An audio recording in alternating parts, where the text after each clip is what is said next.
Janet Kuypers.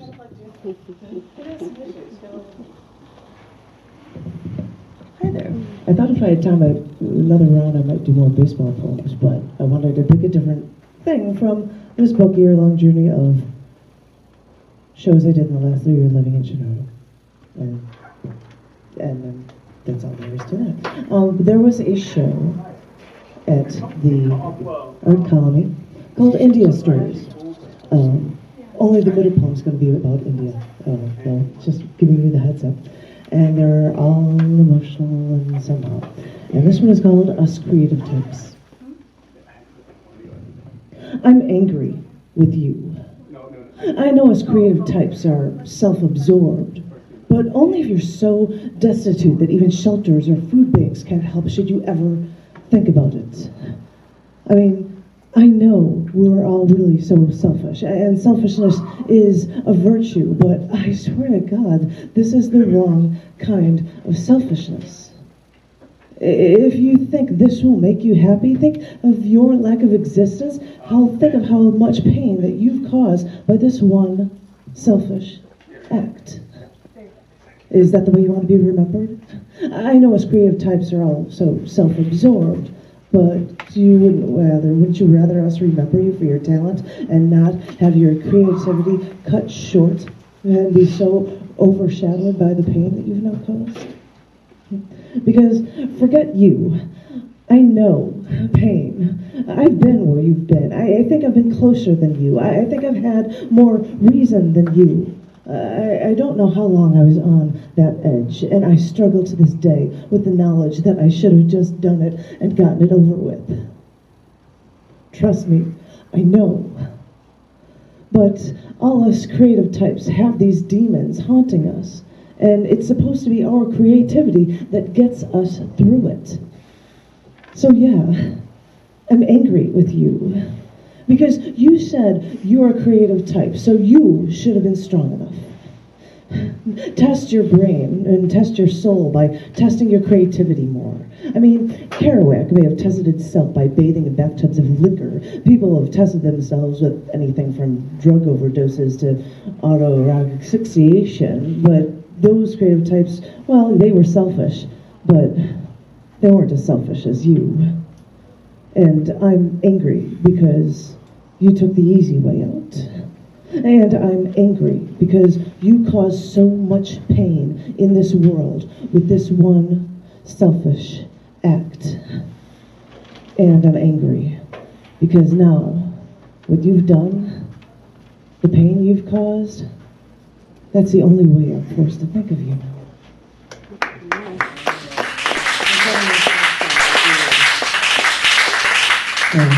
On a different subject altogether. This one is just a fun title to say, Unmarried Women and Dead Bodies Everywhere. Okay. I like the woman on the shore. No. Well, you will find out shortly. The Ganges River in India, the most sacred river to Hindus, is still religiously renowned. But one day, not too long ago, at one tributary of the Ganges River, they discovered 28 bodies. The locals first spotted them. The corpses, these vultures, were spiraling around them as they piled up along the shore. Online news reporters explained that the bodies may have been left there when families couldn't afford a burial. And at the same time, online news sources, lucky you can actually see videos of the dogs picking at the remains. But I was there. I read those newspaper articles in the Star of India when they came to me daily, where locals discovered more bodies before they found 104. The local reporters explained that this tradition of halaprava is a custom in some cultures where unmarried women die. When they die, their bodies are dumped into the river. Unrecognizably decomposed, more bodies of unmarried women kept floating to the surface just a few days at the sacred Ganges River. I kept looking for an explanation, and all I could think is that this river was supposed to be sacred. And I wondered if this was their effort to give these women a family in the afterlife, putting them in a river they call sacred. Because I know how they view women in India. Cover their skin, they don't talk back. Because even though women are treated like nothing to men there, they're less than nothing if they're not even married.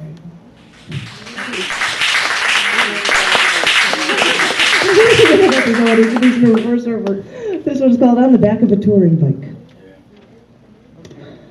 I'm not a biker girl. I know I've been gone 155 on a ZX-11. I know I rode by choice, mind you, for I don't know how many miles at night in the pouring rain on the back of a bicycle, on the back of a cycle. And I've been told that this initiates me into some sort of unwritten club, being an official biker.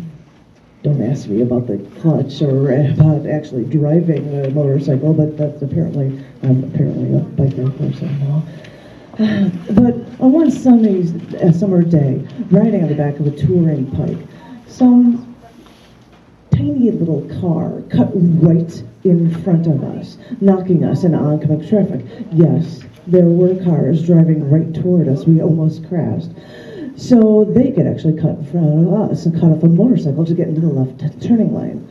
Well, since that forced us into oncoming traffic, we were forced into the left turn lane as well.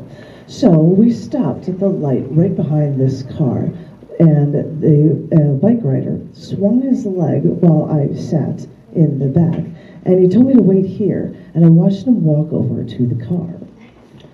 And I'm thinking, wait, he left me on a running motorcycle. I don't know how to make this thing move. What is he doing? And so I watched him. Wait, I have to first let you know that he's 6 feet tall, and he's got double black belt in Marine, and he's an imposing looking man. So I watched him walk over to the driver's side of this car that cut us off, then knock repeatedly with almost enough force to shatter the window before he started yelling at whoever the driver was in that car. I couldn't hear the driver who was yelling back. I couldn't hear. I only heard his screaming that they could have almost killed us, and that they should watch for motorcyclists. And you know, I can't really remember the details of what he said. I had a motorcycle helmet on, but he was just a little freaky to watch before he actually walked back and got to the motorcycle before the light changed. And I was still sitting there in stunned mode when he got to the light, and it actually did change. But the car then tried to hit us again. So I pushed with my hand against the car, and he kept his foot on the car, like, you know, with limbs actually being stretched out to try to block the car, to cut us. But, you know, what are you going to do? Cut us some slack. What else could we do? It was just an instinct. And so we actually started to go, and apparently after the car then took turns through random subdivisions, the driver apparently got tired of this driving taunts, and he decided that that was enough, and he left us alone. Not a half hour later, there was a knock on our front door. We opened up my front door to find a cop asking if the motorcyclist for this guy, by his full name. I asked the cop to wait. I told that motorcycle driver, and all 6'4" of him, he came to the front door. But when he did, the cop asked him who he was. He confirmed his name, and then he asked him if it would be okay if we sat on the stoop, because being so tall, he didn't want to look so imposing to this cop. And he did the best to rationally explain what happened. The cop then asked if he pounded on the glass, but he wanted the cop to understand that the driver was the instigator. And then the cop said the driver of this Pontiac Sunfire had said that the motorcycle driver yelled, "Get out of the car, you N-word, C-word, so I can kick your ass." Well, when that actually stunned my motorcycle driver, and he responded, "Excuse me? There was a woman in the driver of that car? I couldn't even see." And the cop said, "Wait a minute, you were pounding on the car." And you had to see. And he said, no, he had knocked on the window, but the driver never rolled down their window. And he suggested to the cop that he should actually check those windows, which were heavily tinted, which he couldn't see into for. The cop then said that he didn't notice that, but he took some more notes. I think the cop realized that this motorcycle driver was far too aware of his surroundings to get in trouble with the cops. The cop then told him that the woman wanted to press charges. The cop then asked him, what would you like to do? And then he responded, as far as I'm concerned, it's over. Nobody got hurt. Everything is settled. But if she wants to press charges, fine. I would like to press charges for assault with a deadly weapon and attempted murder. Ask her if she wants to continue. Because you did that with a felony. What she did was a felony, and suggested to check her car for the boot print, for the handprint in self-defense, and he reminded the cop to check the tinting on the windows. The cop then said that there are a lot of crazy people out there, and suggested that the driver could have had a gun. Well, that's when the cop left, but he never heard from the cop again. I don't know what the lesson is from this, not succumb to road rage, to see motorcyclists. I don't know. But I have to admit, from sitting in the back of a touring bike, it was kind of cool to see a man defend our collective safety by fighting a car with his bare hands. Yeah.